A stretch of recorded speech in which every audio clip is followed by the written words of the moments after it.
സർക്കാർ ബോട്ടുകളൊന്നും ശക്തമായ ഒഴുക്കിനെ ഭേദിക്കാൻ പ്രാപ്തിയുള്ളതുമല്ല. ഉള്ളതിനെ കുറിച്ച് പറയണോ സാർ? നേവി ട്രൈ ചെയ്ത് നോക്കിയാലോ?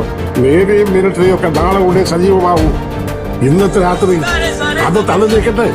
എന്താ മാത്തച്ച, ക്യാമ്പിൽ എന്തെങ്കിലും കുഴപ്പമുണ്ടോ? നാട് മുഴുവൻ വെള്ളത്തിൽ മുങ്ങുന്നതിന് വലിയ കുഴപ്പമോ? സർക്കാരിന് പോലും ഒന്നും ചെയ്യാൻ മേലാത്ത അവസ്ഥയിൽ നമ്മൾ എന്ത് ചെയ്യാനാ?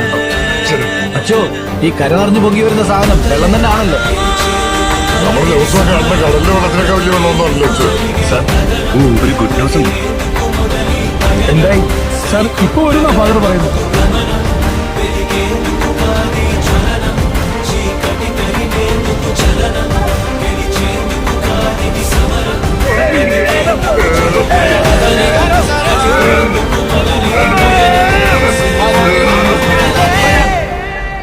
ഡാംബോയിൽ ലോറി ദിവസത്തെ പറയൂ. Okay sir.